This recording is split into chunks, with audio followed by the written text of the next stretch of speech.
આપણે સાંજે જે જમીએ, આપણું જે વાળું કહેવાય, ઇંગ્લિશમાં જેને ડિનર કહેવાય, તો અનાજ ભાત ખાઈએ, રોટલી ખાઈએ, કંઈ પણ ગ્લુકોઝ આપણા પેટમાં જાય છે. Ultimately it converts into glucose.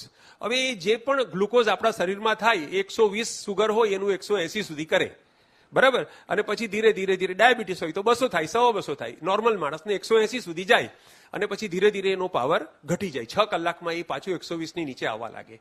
જેવું 120ની નીચે સુગર જાય એટલે શરીર ચરબી બાળવાનું શરૂ કરે. આપણે જેમ કારમાં બે હોય ને, પેટ્રોલથી પણ ચાલે છે અને આ ઇલેક્ટ્રિકથી પણ ચાલે છે, અથવા ડ્યુઅલ મોડ હોય, ગેસથી પણ ચાલે છે, પેટ્રોલથી પણ ચાલે છે. એમ આપણું શરીર ગ્લુકોઝથી પણ ચાલે અને ચરબીથી પણ ચાલે. ગ્લુકોઝ પૂરું થઈ જાય પછી જ ચરબીથી ચાલુ થાય. એક શરત છે શરીરની. તો તમે જમી લો, એના 6 કલાક પછી શરીર ગ્લુકોઝ ઓછું થવા માંડે એટલે ચરબી બાળવાનું શરૂ કરે.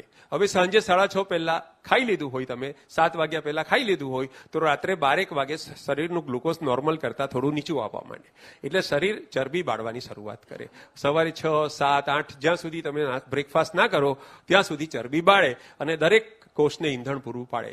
આ વ્યવસ્થા એવી છે કે રોજ રોજ જમા થયેલી ચરબી એટલે કે કોલેસ્ટ્રોલ રોજ રાત્રે 12 વાગ્યા પછી બળી જાય અને સાંજે જે 12 કલાકથી વધુ ભૂખ્યા રહે સવાર સુધી, એનું કોલેસ્ટેરોલ કે ટ્રાઇગ્લિસરાઇડ કદી વધતું નથી એટલે હાર્ટ એટેક થાય નહીં, અને ગ્લુકોઝ કદી વધતું નથી એટલે એને ડાયાબિટીસ નહીં થાય.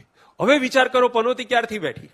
જ્યારથી લાઇટો આવી, જ્યારથી મોડી રાતના જમણ શરૂ થયા, જ્યારથી ફ્રીજ ખોલીને રાત્રે ખાવાનું શરૂ થયું, જ્યારથી રાત 6 કલાકની થઈ ગઈ, 12 વાગે જમવાનું અને ફાસ્ટ થાય જ નહીં, છતાં પણ સવારે કરી એને શું કહેવાય? બ્રેકફાસ્ટ. અરે ભાઈ, ફાસ્ટ જ નથી કર્યો, બ્રેકફાસ્ટ શેનો કરો છો?